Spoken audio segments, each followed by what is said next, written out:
കഴിഞ്ഞ സീസണിൽ കേരള ബ്ലാസ്റ്റേഴ്സിന്റെ പ്രതിരോധ നിരയിലെ പിഴവുകൾ വലിയ തിരിച്ചടിയാണ് സമ്മാനിച്ചത്. ടീമിനോട് ആത്മാർത്ഥതയില്ലാത്ത താരങ്ങളാണ് ടീമിലുള്ളത് എന്നും അവർ അവധിക്കാലം ആഘോഷിക്കാനുള്ള കാത്തിരിപ്പിലാണെന്നും ബ്ലാസ്റ്റേഴ്സ് പരിശീലകൻ ഡേവിഡ് കാറ്റലെ കഴിഞ്ഞ ദിവസം പറഞ്ഞിരുന്നു.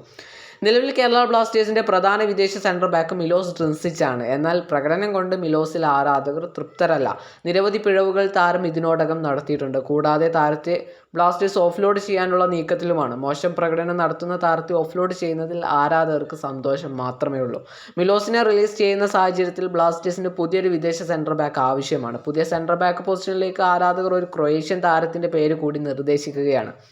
പഞ്ചാബ് എഫ്.സിയുടെ ക്രൊയേഷ്യൻ പ്രതിരോധ താരം ഇവാൻ നോവോസെലക്കിനെ ബ്ലാസ്റ്റേഴ്സ് സ്വന്തമാക്കണമെന്നാണ് ആരാധകർ അഭിപ്രായപ്പെടുന്നത്. ISLൽ കളിച്ച് പരിചയമുള്ള താരം കളി മികവിനൊപ്പം ശരീരഭാഷ കൊണ്ടും പ്രതിരോധിക്കാൻ മികവുള്ള താരമാണ്.